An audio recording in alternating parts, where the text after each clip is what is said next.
Today, my friends, we're taking a look at Graven. Graven. Yeah, that's exactly what I said. Graven. Graven. Yeah, I wanted to be funny here and share with you that Oh, you're not gonna do it again, are ya? Alright, Graven. Graven. Graven Graven. actually means grave in Swedish, and that's exactly where I ended up playing this game. Life's short. Let me introduce the video game of video games. The game that manages to feel like a video game should feel like. Fantasy, magic, monsters, inventory, everything that defines an unrealistic experience is present in this game, and I absolutely love it. A blameless convict.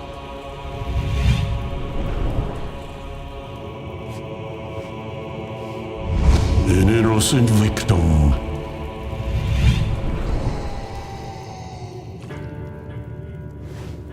A devotion tested against itself.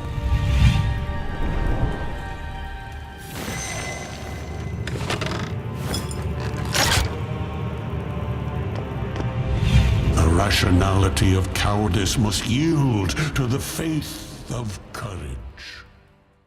You will have to earn your peace. So in Graven... Graven. Oh, heck, I'm just going to ignore that from here on out. In Graven, Graven. we embody a priest, a faithful priest of the orthogonal order, exiled unto death for a crime in defense of another. You live again in a small boat, adrift on a swamp. A stranger ferries you to solid ground and bestows upon you vague instructions, along with a mysterious staff and a book. Go forth, pious priest. Alleviate suffering, uncover deceptions, and smash the eldritch pervasions encroaching upon reality itself. At times the only light in this accursed swamp are the funeral pyres, other than the light you yourself make. It's actually a bit more in-depth than just that, but I'm not here to spoil everything for you. But I will tell you this. It includes love in the form of an adopted daughter and mysteries that uncover as you progress.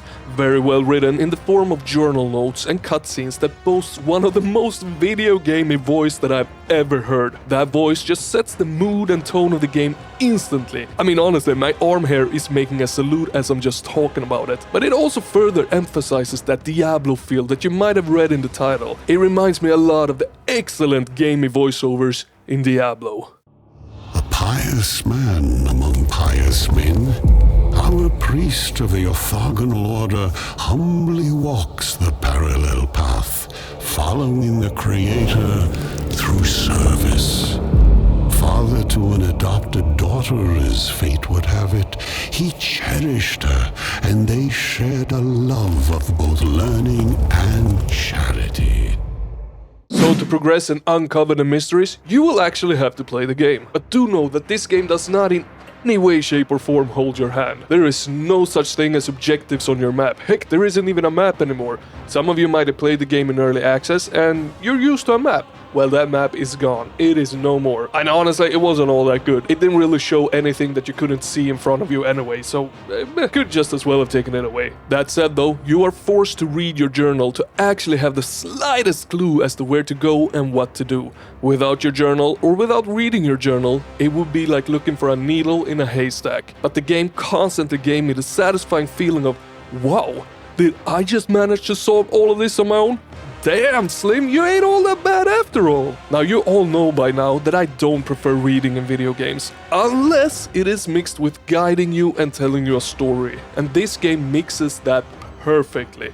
The whole atmosphere and pace of the game really allows for calm, stress-free reading moments. It actually manages to make you feel like Sherlock Holmes at times, trying to solve the puzzle ahead, reading every word in the journal closely, all while your head is boiling from overthinking, when the actual solution was just right in front of you this whole time.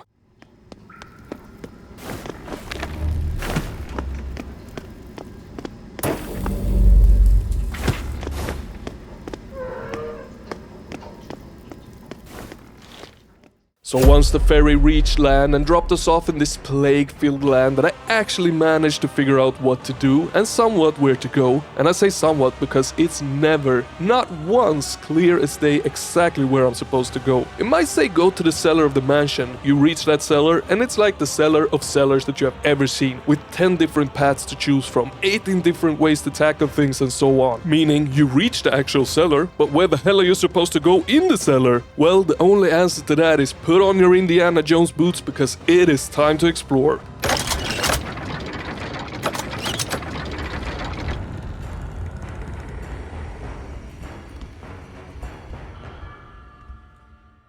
But very, very few times did it reach the point where I got frustrated. I always felt like the game was very well balanced.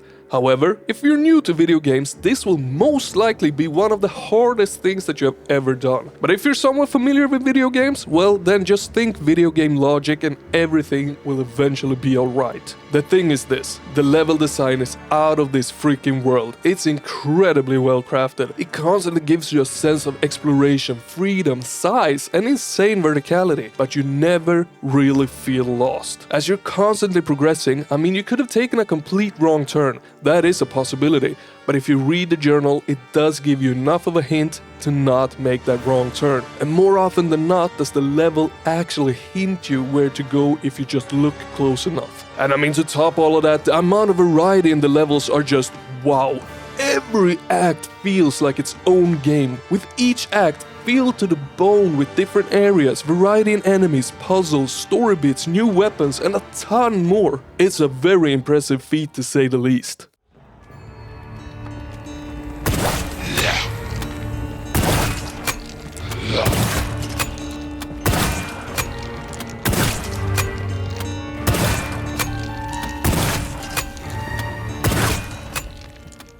Now you might have noticed from the footage shown that the game, it looks drop dead gorgeous, and thus far I have only shown footage from the first act. The first out of 3 acts, and let me tell ya, it just gets better and better as we progress. In the first act, we need to free this small town from the plague-infested monsters ruining everyone's day more or less, letting us know of the horrors that has plagued them, the suffers they have had to endure, and it really, yet again, brings this Diablo meets Witcher kind of atmosphere to it that instantly sets the tone for the game. It's a cozy, horrible, and exciting feeling all at once. So are you ready to see some footage from Act 2? Don't worry about me spoiling any incredible set pieces. I don't want to do that. I just want to show off how gorgeous it actually looks. And don't worry about story spoilers either. I'm done talking about the story, so there will be none of that in here.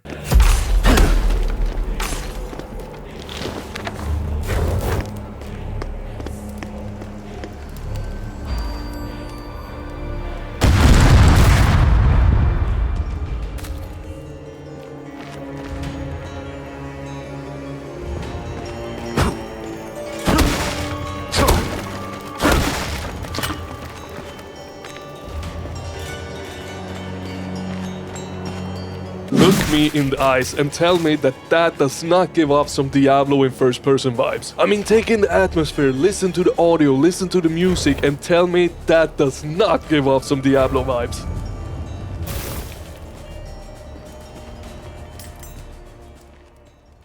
This is as Diablo in first person as it gets in my opinion, and as I've said before, I freaking love it. I love it. 2 bits. So on the subject of Diablo, wait, hold up. You guys see all of this snow, right? Yup, the environments, they completely changed in this act, and they do in the third one as well, let me tell ya. Honestly, when you start looking around and pay attention to your surroundings, there's just so much freaking variety in this game. I can't even begin to imagine how many props and assets were created for this game, because there is constantly something new around every corner, and it just looks so beautiful and it's so exciting. The graphics and video game and designs of everything is just nothing but chef's freaking kiss.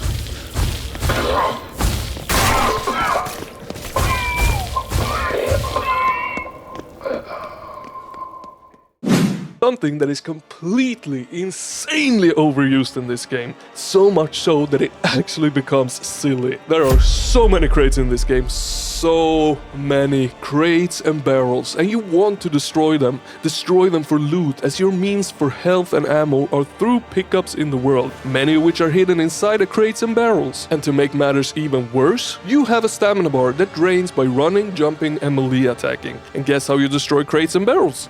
through melee attacks because you don't want to waste your ammo or mana on them.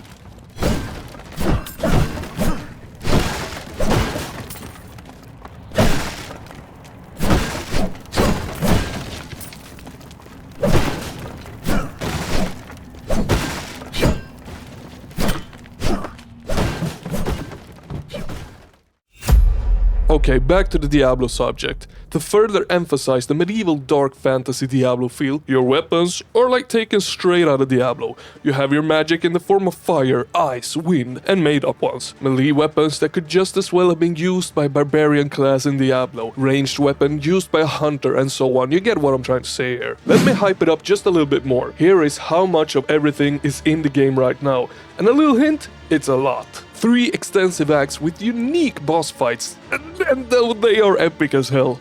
Each act took me around 4 to 5 hours to complete each. 24 different enemies, say what? That's insane for a $25 game!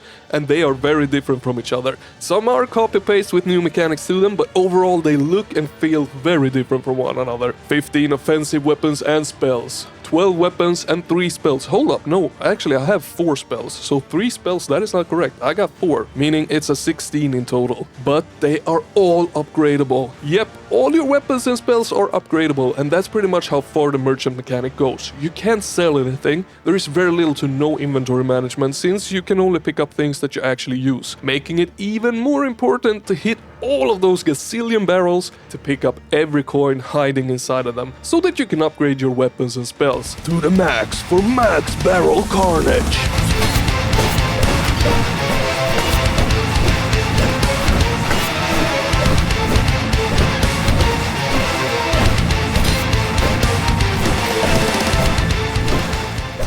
Now the enemies and weapons, well, they of course offer combat. Combat that to me was pretty damn fun. It was fun experimenting with all the different weapons, but for the most part the magic was used for puzzles, and puzzles alone, which is a shame because they are really cool and have some awesome mechanics to them. As an example, with the fire spell you can break the wooden shield of your enemies. The electric one has spread to nearby enemies, but there is no quick swapping in the game, and the spells, they really do a fraction of the damage that the weapons do. So naturally, I stuck with the weapons. Luckily though, the weapons are equally as cool as the spells, if not even cooler. Now the enemies, well, they are just the same here. They come in a huge variety and varying difficulties. Some are hard as nails to take down, while others easy peasy. The thing is, the game overflows you with enemies very often, making it at times feel a bit unfair. But this is where the difficulty scaler comes to play. The different difficulties does not change damage or health numbers, but instead the amount of enemies. So the easier you play on, the lesser enemies you will encounter.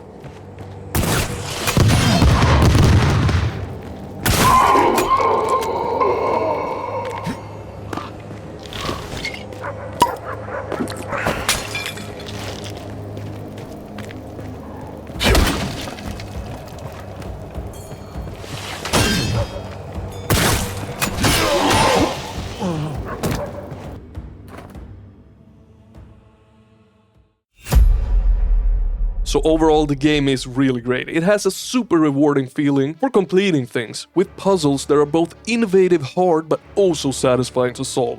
Insane environments and atmosphere, great enemy and weapon variety, insane level design.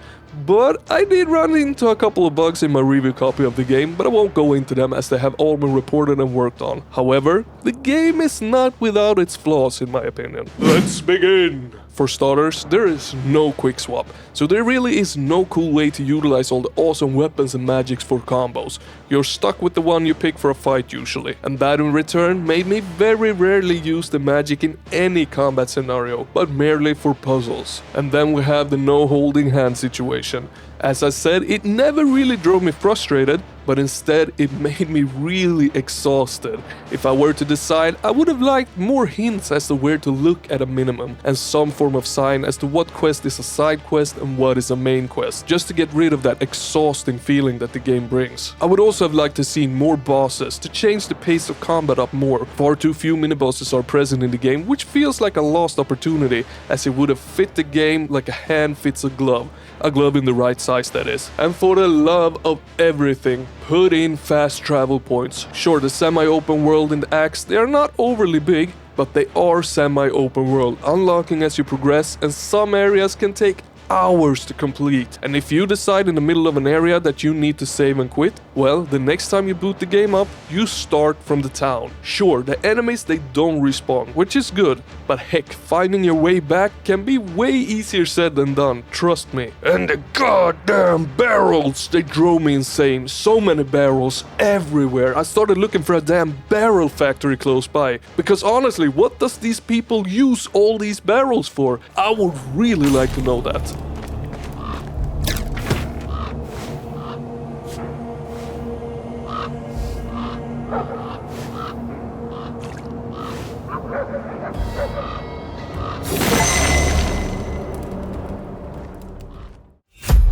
Overall though, I had a very pleasant and rewarding experience, and this game is a recommend from me, especially if you feel like this is an experience that would suit you after watching this video. But if you're still unsure, feel free to ask anything you like down in the comments. Oh my, and I almost forgot, the game has up to 8-player co-op. I did test it out in the first act. It doesn't change anything with the game, to my knowledge at least, but it does really opt for replayability, especially considering how deep and mysterious the game is, loaded with secrets and weapons hidden away. I mean, the more eyes you got in the game, the more you can search every corner, and I really like more eyes on these.